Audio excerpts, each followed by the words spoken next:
Pak Jokowi sudah berubah. Kepeduliannya pada rakyat sudah jauh berkurang.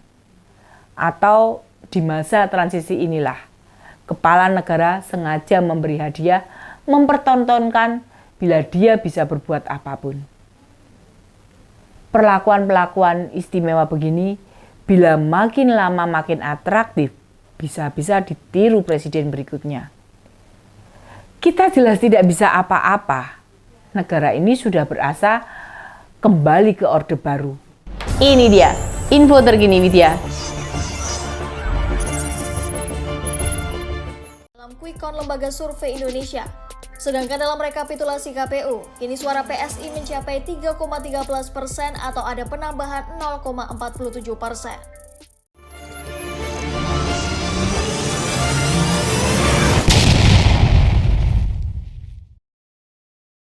Sekarang ini, Jokowi kayaknya punya posisi politik makin kuat. Dan yang membuatnya begitu setelah suara pasangan Prabowo Gibran mendominasi. Unggul di antara capres lain. Bahkan berbagai kondisi politik kekinian, semua mesti ngikut apa mau kepala negara. Mulai AHY jadi menteri, program makan siang dan susu gratis sudah dibahas di kabinet. Pemberian gelar jenderal kehormatan pada Prabowo. Cukup, itu saja. 2 hari belakangan giliran PSI, partai si bungsu Jokowi. Tiba-tiba terdongkrak naik. Ada penambahan signifikan. Hingga secara prosentasi partai mawar itu lebih dari 3%. Setidaknya kenaikan suara PSI ini terjadi tiba-tiba pada libur awal Maret. Apakah ini demi menuruti apa yang pernah disampaikan Presiden pada salah satu orang dekatnya, Bung Andi Wijayanto? Menurut pengakuan Bung Andi, mantan Gubernur Lemhanas, dirinya pernah dipanggil ke istana jauh sebelum pendaftaran Capres-Cawapres. Kemudian Jokowi bilang, pada Pilpres akan ada 3 hal. PDI Perjuangan tak lagi dominan, Prabowo yang menang di Pilpres, terakhir PSI bisa punya kursi di Senayan. Tentu saja Bung Andi terkejut dengan heran atas prediksi tersebut. Mau bagaimanapun, 3 hal ini tidak rasional. Tapi lihatlah sekarang. 2 hal sudah bisa kita saksikan sekarang. Prabowo menang dan PDI Perjuangan tidak dominan di Senayan. Yang terakhir, PSI kemungkinan lolos ke Senayan. Meski masih belum memenuhi syarat undang-undang, tetapi saat ini bila Presiden menginginkan sesuatu, apa sih yang tidak bisa diwujudkan?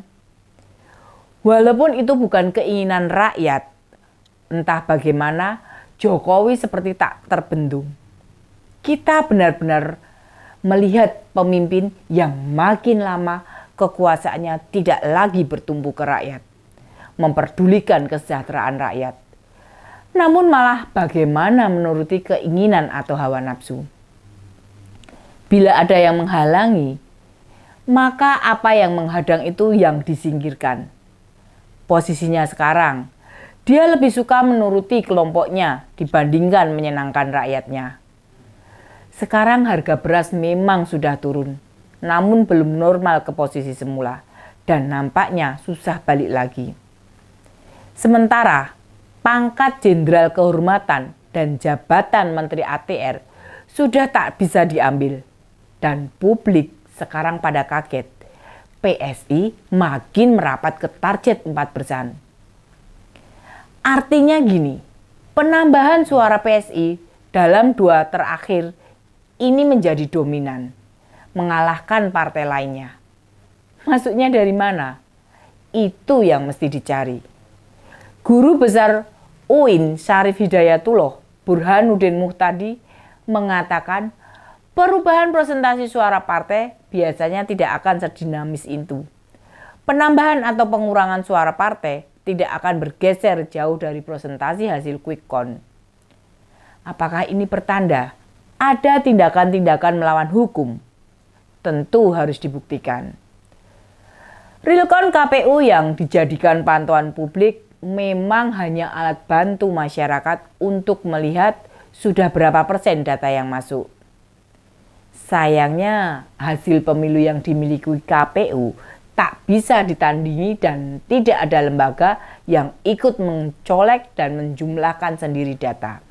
Kawal Pemilu, salah satu lembaga yang mencoba ikut membuat update hasil, hanya fokus pada hasil Pilpres. Kita bisa maklum siapa yang mau bersusah payah menjumlahkan data sebegitu besar dari 800.000 TPS se-Indonesia. Sayangnya, Bawaslu sebagai pengawas pemilu tidak juga membuat pengumpulan perhitungan sendiri. Pada titik inilah, ya kita nggak bisa apa-apa. Mau bersuara tentang hasil, kita tidak punya dasar. Bahkan misal Anda coba buka www.kawalpemilu.go.id. Ada beberapa TPS yang hanya hasil formulir C1-nya tidak bisa terbaca. Artinya apa? Kita nggak bisa menghitung sendiri.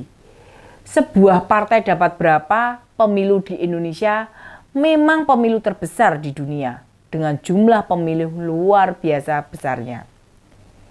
Bagi yang belum tahu, yang terdaftar memilih saja kemarin itu ada 204 juta.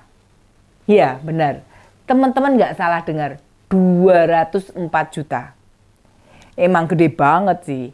Meski nggak semua menggunakan hak pilihnya, namun tingkat kesadaran politik kita itu tinggi. Kembali ke soal cawe-cawe. Jika proses entry data hanya melibatkan satu institusi dengan sistem yang pengawasannya tentu yang tidak mendetail, tidak ke dalam sistemnya, bagaimana kita tahu tidak ada kecurangan? Bahkan kemarin bisa-bisanya terjadi salah satu caleg protes keras. Di TPS tempatnya memilih, dia tidak mendapat satu suara pun. Ini kan jelas-jelas sulit diterima nalar. Tapi berhubung rakyat Indonesia lagi menggilai presiden ke-7 itu, apa-apa ya nggak banyak dinilai negatifnya. Yang bicara, yang menyuarakan, yang mengkritik, malah dituduh nyinyir, kecewa, tidak suka, atau dituduh emosi karena jagoannya kalah. Kami ini sudah move on, wes nggak mikir suara. Wong ya Pilpres sudah kelewat. Justru yang kami pikir ini, bagi kami ini sekarang, bersuara soal apa yang mesti disuarakan.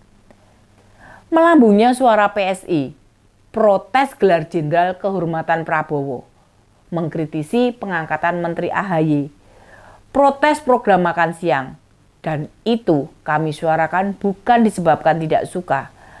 Namun ya ada banyak alasan, ada banyak dasar mengapa semua itu mesti kita tolak.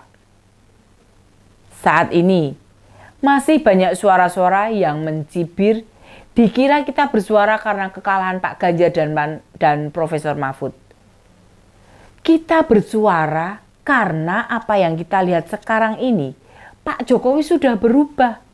Kepeduliannya pada rakyat sudah jauh berkurang. Atau di masa transisi inilah, kepala negara sengaja memberi hadiah, mempertontonkan bila dia bisa berbuat apapun. Perlakuan-perlakuan istimewa begini, bila makin lama makin atraktif, bisa-bisa ditiru presiden berikutnya. Kita jelas tidak bisa apa-apa. Negara ini sudah berasa kembali ke Orde Baru, masuk dalam pemerintahan tuli, tak bisa mendengarkan suara rakyatnya. Jokowi, pemimpin yang dilahirkan oleh demokrasi, dari rahim kandung suara rakyat, malah sekarang membungkam demokrasi. Bahkan bisa dianggap telah menikam ibu kandungnya sendiri. Apakah di masa-masa mendatang, kita bisa menghasilkan pemimpin kembali sekelas Jokowi, namun tetap setia merawat ibu kandungnya? Entahlah. Demikian info terkini Widya, sampai ketemu lagi di Ini Dia, info terkini Widya berikutnya. Salam cerdas. Ini dia info terkini Widya